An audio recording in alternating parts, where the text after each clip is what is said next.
സ്തുതിക്കുന്നവരായി തീരണം. എപ്പോഴും നാം അവനെ സ്തുതിക്കുന്നവരായി തീരണം.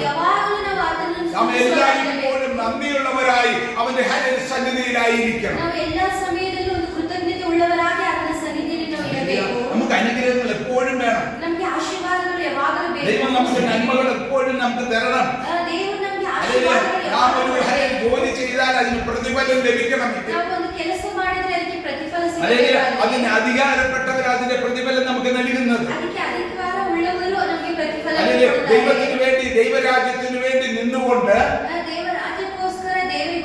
ദൈവത്തിന്റെ മക്കളായി നാം നടന്നുകൊണ്ട് അവനെ സ്തുതിക്കുമ്പോൾ അവനെ വാഴ്ത്തുമ്പോൾ അവന്റെ അളവില്ലാത്ത അനുഗ്രഹങ്ങൾ നമുക്ക് നൽകുവാനിടയാണ്.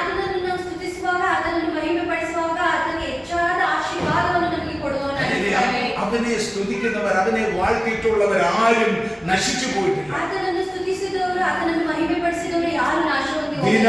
ദിനം പ്രതി നാം ദൈവത്തെ വാഴ്ത്തിയതുകൊണ്ട് അവനാൽ നാം അനുഗ്രഹിക്കപ്പെടുവാനിടയായി. എങ്ങനെ നാം അനുഗ്രഹിക്കപ്പെടും?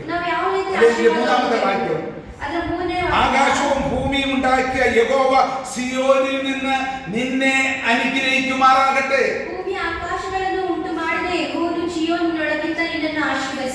കടന്നു വന്ന നമുക്ക് എല്ലാവർക്കും നമുക്ക് അനുഗ്രഹങ്ങൾ വേണം.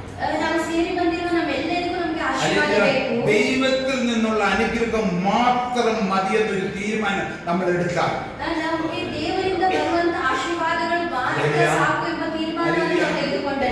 ലിമിറ്റ് ഇല്ല.